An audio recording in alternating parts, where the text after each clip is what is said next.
Good morning, everybody, and welcome to the November 29th episode of the YourLIVINGBrand.live show.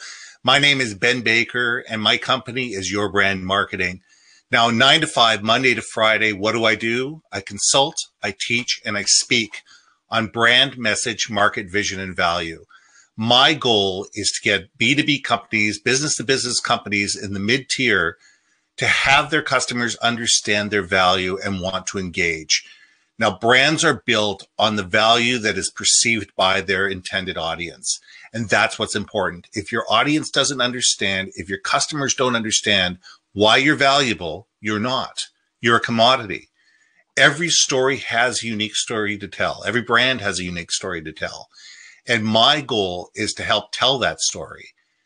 Make you understood by your customers. Make them understand why you are valuable to them, and let them go ahead and tell your story for you. Now, this show is all about telling people stories. It's all about telling people why you are unique as a brand. Why are you special? Why do people like you? Why do people want to be, work with you? And every week I tell a different story from a different customer's point of view and a different client's point of view. And what I do is I bring on companies and let them tell their story. Now, this week, I have Shawn from Apogee PR. Shawn is a different type of PR person. What he does crisis communication.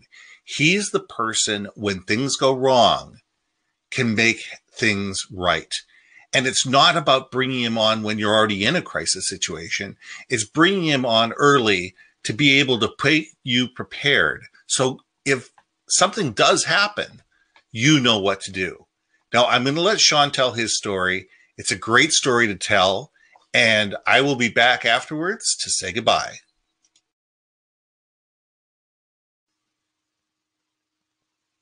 Shawn, thank you very much for making the time to be with me this morning. It is a pleasure having you on the show. Thanks for having me on, Ben. Oh, it's great. You know what? It's nice to actually interview somebody that lives in the same city as I do. I mean, you may be on the other side of the city that I am, but it's nice to have somebody on the same time zone and somebody that's local. So I appreciate that. There's a lot of expertise here in Vancouver. There is a lot of expertise, a lot of amazing people doing a lot of amazing things. So as I was telling my guests, it says, you come from public relations. In a way that a lot of PR professionals don't.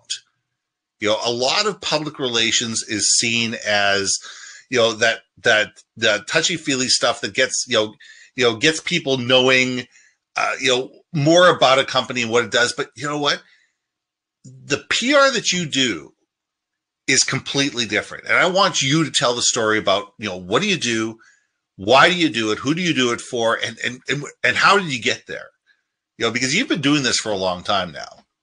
I have. I've got a couple of communications careers behind me, as you know. Wrote my first freelance newspaper article when I was 16 for the Kootenay Weekly Express out in Nelson, where I grew up. Worked in community media for about 10 years, and from there went into corporate communications. Was most recently the Director of Social and Media Relations for TELUS, responsible for corporate portfolios, issues, and crises. So, I'm the guy that got, from a communications perspective anyway, be part of the team that was taking on a New York hedge fund that was, working in our transparency disclosure issues, security issues, 13 years of financial quarters. It was good. And I've always been passionate about doing my own thing. And so I've struck out as a bit of an entrepreneur here, like you. Right. And I've launched Apogee Public Relations, and it's a one-person consulting firm. And what you raise there is what I don't do. Right. And I think defining what you don't do is perhaps even more important in some ways than defining what you do. I don't do the marketing kind of public relations. I'm not a marketer. Right. I don't do those types of things, but I can partner with people who do, where it's necessary, because a lot of the work that you mentioned there is super important. And if you're taking a comprehensive approach to reputational issues, you're going to need more than one person managing that, depending on the situation. Right. So on the back of my business card, it says helping organizations communicate through challenging times. And that's what I do. And I played there when I was coming up with that challenging, interesting, because really they're similar. And so what I do is I work with organizations who are going through a change, who are grappling with an issue or a crisis, to prepare for that situation through development of strategy and plans, but also exercise of those plans and those strategies. It's not uncommon to have an organization that has a communications plan or a crises plan that's up on a shelf. Crises happen, and they freelance it because they've not exercised that plan. You see it happen a lot. Well, what's the expression? Is it all plans are good until you get punched in the face? Yeah. And I deal with plans that, what to do when you get punched in the face. Exactly. And so as part of all of that comes a lot of training and capacity building. Work with a lot of organizations, speak to a lot of organizations. And the couple of themes that are emerging now are around social media governance and social media management. So not the marcom, not the advertising in social media, but how do you manage your channels? How do you deal with stakeholder concerns that are being raised in social media? Who has the keys to your social media channels? Those types of things. And how do you move away from simply broadcasting in social media towards the important tasks of listening and extracting the benefit that comes from listening to people, genuinely listening to people in social media and engaging, as well as crises management. I've dealt with the odd crises in my day, and one or two, and I've come up with a bit of a gospel, if you will, around how to approach those. And it's a simple thing. It's let people know that something's happening. Right. Know what you know what you don't know. Respond and then report back in. Right. So you can call it notify, research, respond, report. And then you do those last three in a bit of a cycle. You're going to be managing that crisis effectively because you're letting people know what's going on. You're inputting into the process. You're at the seat with your operational folks, with your legal folks, with whomever else is involved in that particular crisis. You understand who has approval rights. The last thing you want to do is get bogged down in unclear approvals so that you end up not communicating quickly or effectively, or for that matter, not knowing who to go to get information. Right. You've seen a lot of crises that go poorly for organizations, in part because whomever is speaking to the media or in social media really doesn't have a complete picture of what's been going on. The United Airlines situation, I think, is a wonderful example of that, where the CEO went out a couple of days, which is a long time in a crisis, after that crisis hit, and made statements that maybe weren't fully informed. And didn't have all the information, and he didn't have the benefit of having all that information at hand, and that played poorly. If in a crisis, if you don't know something, say so. We don't know when we're going to be able to resolve this situation. As soon as we do, you're the first one that we're going to connect with. I mean, people communicate. Let me reframe that. People absorb communication. People take communication through an emotional lens. Something has happened that's affecting me.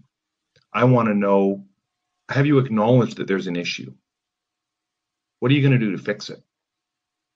What are you going to do to make sure it doesn't happen again? Right. It's a simple human emotional response. We all have it. On the other end, we tend to communicate from a very technical perspective or a legalistic perspective.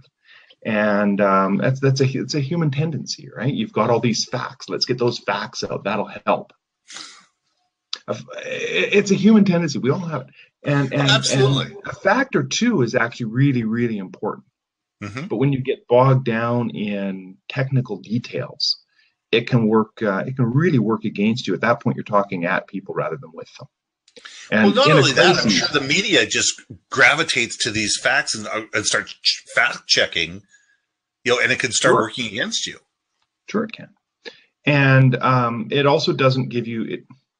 You only have so much space when you're communicating with someone, so much time. The average TV story now is 70 seconds long. Tweets were 140 characters. Now they're 280. That only gives you so much time to communicate. If you're not communicating an emotionally resonant message in there, a story that's genuine, that's real, if you've messed something up, if you're not saying we're sorry, and instead you're relying on facts, that's a problem, right? I would give you a great example from my own career when I was back at TELUS. We were having an issue with metal theft, right? Where we were experiencing 30 or 40 thefts of copper cable every day. We were experiencing 30 or 40 thefts of copper cable every month. Still a lot. Yeah. And what people immediately do when you give them that fact is they do the math and they say, okay, well, that's more than once a day, right? We all do that. And then we talked about the impact that had on people. It cut off people's access to 911 service. It was serious. And, we asked people to report when they saw someone up a pole in the middle of the night that maybe shouldn't be there. And ultimately, through some legislation that was passed and whatnot, the number of thefts came way down 90%. It was a success, and not a communication success, but a company success, because there was multiple silos, if you will, groups, teams within the organization working on that. And that one fact was powerful. 30 or 40 of these every month. That's a powerful fact. But it's the only one we really needed to use. There's lots of other stuff that we could have thrown in there. We could have broken it down annually. We could have broken it down by day. We could have talked about how much each theft costs us. Costs ultimately get passed on, that kind of thing.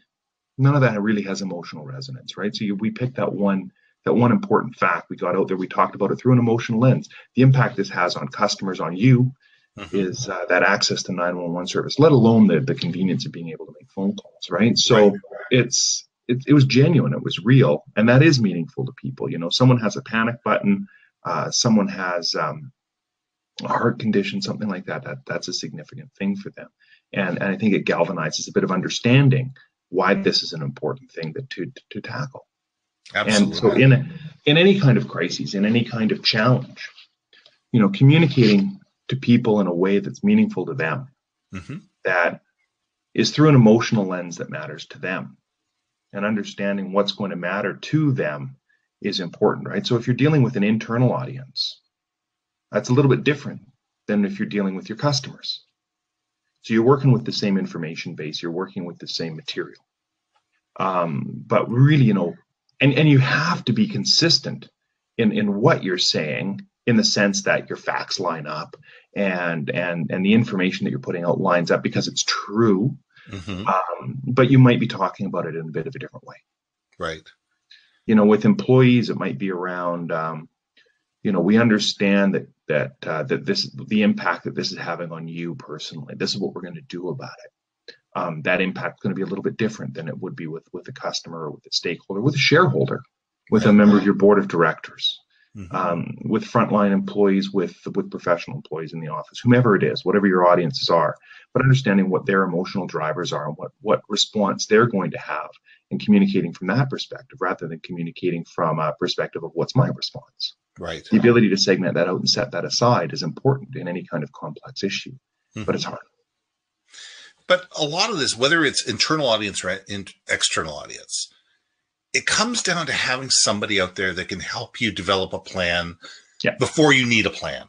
With the crises, that's important, right? Because if you bring someone in to develop a plan once a crisis has hit, you're already on your heels because you're not responding rapidly. Right. And so you've lost precious hours. So having a crisis plan in place of some sort, and I'm going to talk about a really brief crisis plan here, is important. And I say brief because you're not going to use a 50-page plan in a crisis. No. Right? You're going to get on a call with folks, and you want to have a roadmap for how you're going to manage a crisis. You've got an operational crisis, or you've got a reputational crisis, which the Airlines one fits into. Or you've got a digital crisis, say a malware attack or something like that. Who's on that call? Right. Right. Who's the team that you get called in? Don't make that up. No. Have a call list set. And would you say that call list is actual job titles, or is it actual physical people with phone numbers and emails sitting right there in that document? So yes, depending on your organization. Okay. These plans have to be tailored to your organization, right? Right. And they also have to be tailored to account for the loss of any one person. Mm-hmm. You know, a crisis happens while your CEO is on vacation. They're in the air, they're unavailable.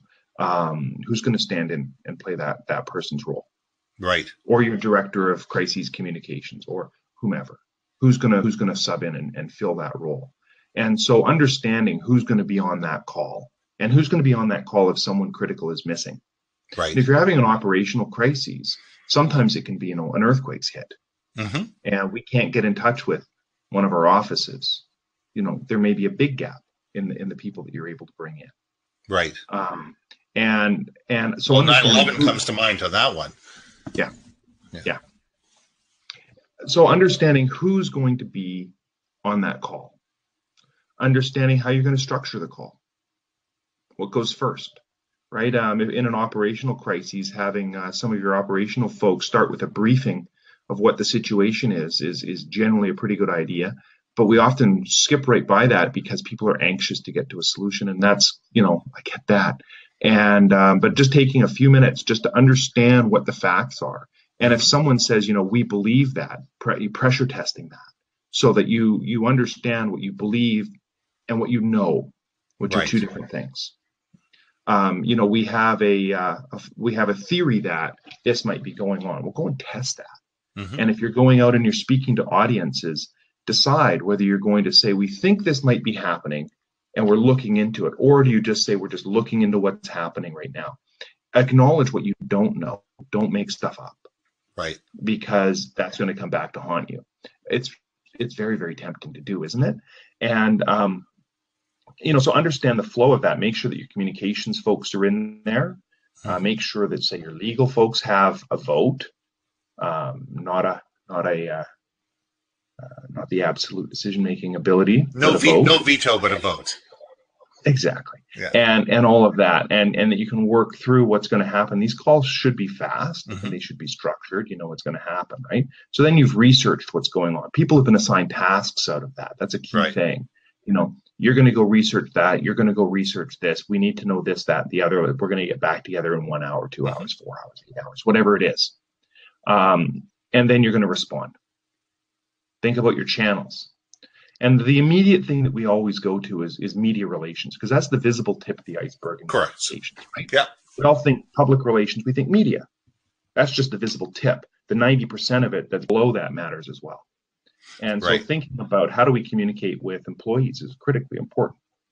Mm-hmm. How do we communicate with other audiences that might be out there? It's critically important.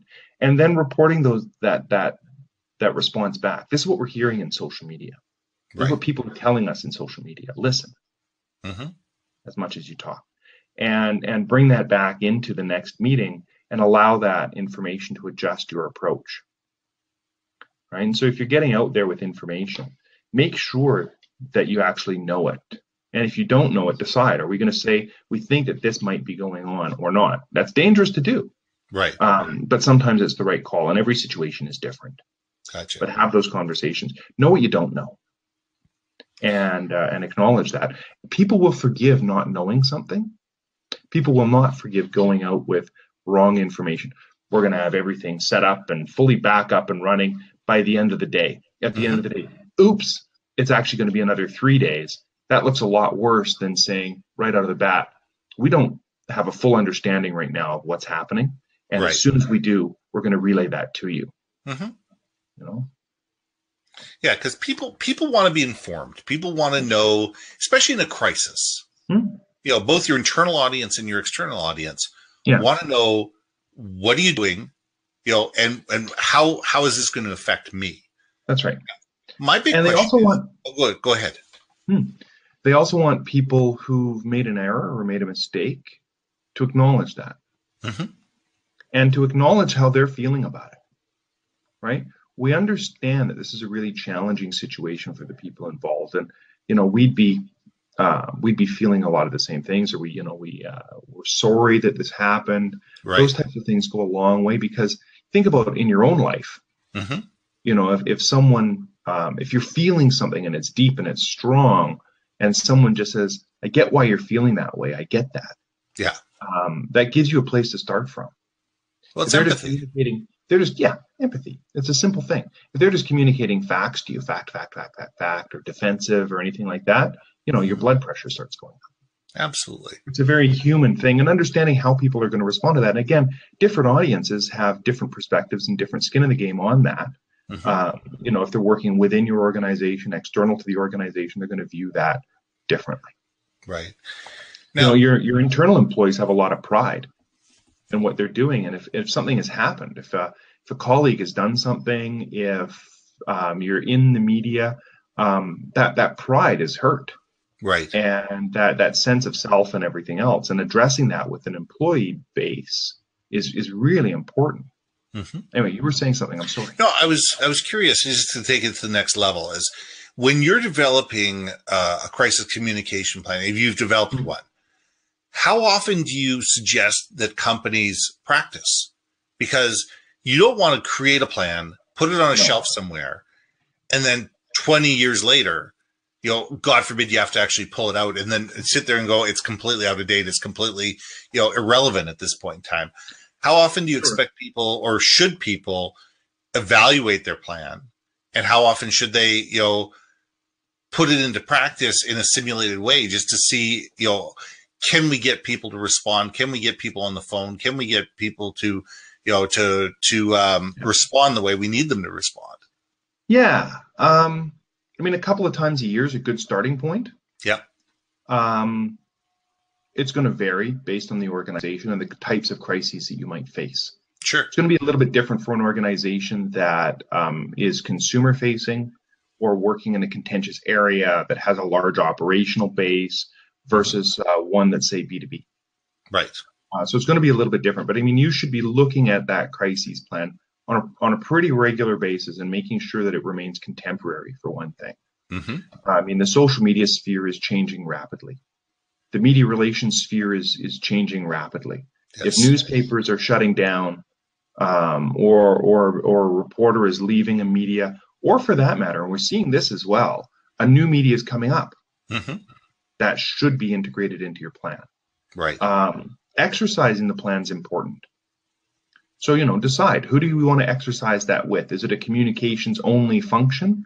Or are we going to, say, once a year or twice a year, bring everybody together for half a day or a day and run through a crisis simulation, right? We're going to come up with a crisis scenario. We're going to bring someone in who can run that scenario for us.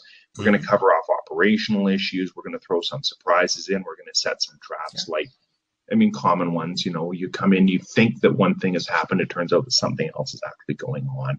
The first round of information that you get is rarely accurate, just the nature of these things, and running it there. So definitely looking at exercising that, because it can feel great to have a crisis communications plan set, but if you're not familiar with it, if you don't use it, if you haven't run through it, the tendency in a crisis is to forget that it's there, right? Because people in some cases panic, or you go into fight or flight mode. Sure. And you just start going. If you don't know what's there, if you haven't really rehearsed it, right? It's like going out on stage without having learned your lines. Exactly. And you're making it up. And you're going to have which is a bad thing in a crisis. It's making stuff up in a crisis is a horrible place to be. So a simple crisis plan is best. Yeah. Right? It's not a matter of having messaging for every conceivable scenario, because a crisis will hit and it's going to be one that you haven't conceived. Right. There's going to be elements in there that you just haven't thought about, and that's just the nature of it. And so having a simple plan that's focused on a process, who's going to be at the table, what is our process for bringing people together to look at this, and also what's that initial message that we're going to put out, say in social media, something has happened, having a few things in there that you could put out, and it may just be a simple matter of, hey, we're aware something's going on. Right. We're looking into it. As soon as I have more, we're going to get back to you. People go, okay, they're going to give you a bit of time then. You've acknowledged that there's something going on, something that's affecting them. Not a lot of time. That's right. But a little bit of time. Enough time to pull your team together to understand your facts. Make sure you've got the right people engaged. Don't get to the end of a crisis or the end of the first day in a crisis and realize that a critical team that needed to be on that call isn't. Right. and then exercise that plan. It can be a simple read through. It can be a sharing. It can be that kind of thing. Crises simulations are super effective. Yes. And one of the things they're super effective at is people get to know what their role is. People get to understand the negative impact of not having full information and going out with that can be, those types of things. But you also understand maybe where your opportunities for improvement are, where your weaknesses are, and go and test those. And I find a lot of organizations right now that's in social media, Right. where they may be prepared to go and manage an issue in media relations. They may have a great way to go and manage their other stakeholder groups, like internal teams, like boards of directors, shareholders, those types of things, but are using social media primarily as a marketing and advertising medium. Marketing is the only team that has a key to that. And as important as that is, it's not the only game in town. And so having a system where public relations can come in and or customer service can come in and manage those channels to address the issue that you're facing is super important. How do you do that? Who has the keys? Who can make the call to stop putting out marketing messages in a serious situation and shift into a crisis management? Right. And I mean, similar notes would apply to a more complex issue or change. So a crisis is by definition something unexpected that happens rapidly. Boom. An issue or a change is more of a slow burn. Right. Change could be a merger or an acquisition. Even a positive one causes anxiety with people. I have to move out of the office that I've been in for the last 15 years. I like this office. Right. That can cause anxiety, even if it's a very, very positive change. But it's not a crisis. No, it's not a crisis. And so you have to communicate with people. You got to communicate with people on a level that makes sense. That's right. And in a different way than you will with a crisis. But again, the principles are the same. You want to be genuine. You want to be real. You want to communicate first to how people are feeling about this. And just saying to someone, look, we understand this is a challenging time for you. That as exciting as this change is, or this issue, again, an issue is more of a slow burn thing that's coming in over time. Say a development of a pipeline that's going to take years to do, an oil pipeline that's going to take years to do. It would be more of a complex issue to manage over the period of time. You may have little crises within that.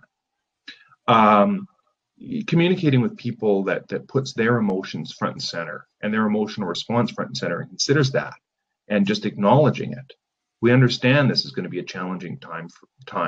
There's going to be some wonderful things that happen. Here's what they're going to be. Here's how we're going to help you through the challenging aspects of this. That's what people want to know. Perfect. So let's switch gears a little bit. Sure.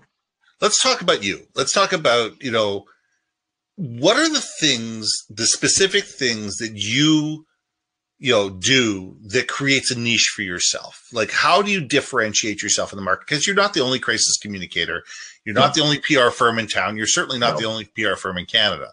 Mm-hmm. So what are the little things that you do? And, don't take too much time on this, but, just give me an idea of how do people understand why they should use you, and how do you communicate that? Okay. So you're talking here about my personal brand. Your personal brand. Absolutely. Right. And that's really about how people perceive me. And my personal brand is going to be different with different groups, right? Mm-hmm. There's a couple of people out there to whom my entire brand is dad. Right. From a professional perspective, how do I differentiate myself? All of my work really comes out of my personal network because it's built on trust. Sure. Very little of my work actually comes from my immediate network. It comes from 2, 3, 4 rungs out through referrals. Mm-hmm. And those referrals come from, a guy that's come to a guy who's hardworking, who's known to be genuine, and who gets this stuff, who's able to look through a clutter of data points and competing imperatives to come to very rapidly a sense of this is the approach that we need to take, that strategy. Right. Am I the only one out there that can do it? Absolutely not. It's a good field, but I think people who like working with me like the fact that I'm genuine, I'm real, and I'm a collaborator. Mm-hmm. Right? I don't go in and tell an organization how they should be doing things.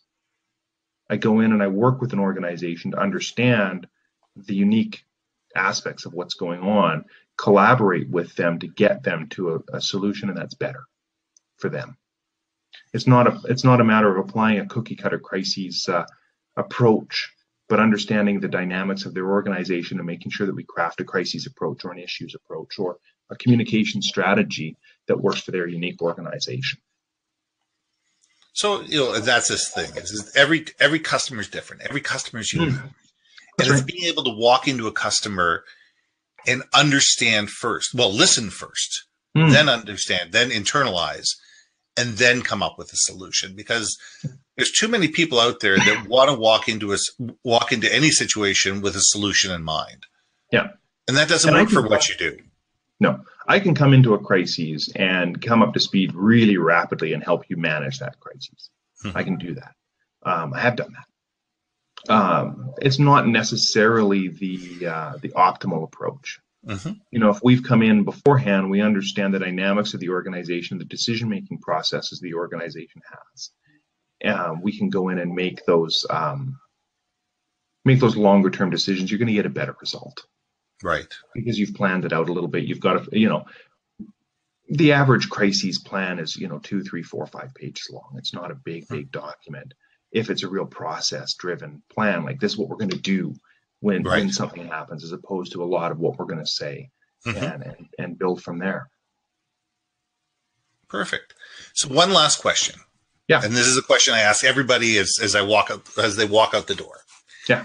So when you leave a client meeting, and you walk out the door and you get in your car and you drive away, what's the one thing you want people to think about you and what you do when you're not in the room? That's a really good question. What's the one thing? Then I guess the challenge in that is making it just the one thing. But I would say that he'd be a partner we could work with on these complex reputational issues we're facing. That's important. Partnership, understanding, because what you do is complex.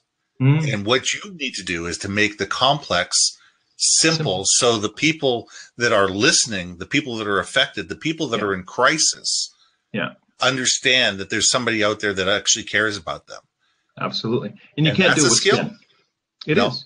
And you can't do it with spin. It has to be genuine. It has to be real and effective. Perfect. Shawn, thank you very much for taking the time to be with me today. Hang out in the green room. I'm just going to say goodbye to everybody, and I will be right back. Thanks for having me on, Ben. Hey, I appreciate it. All right, take care.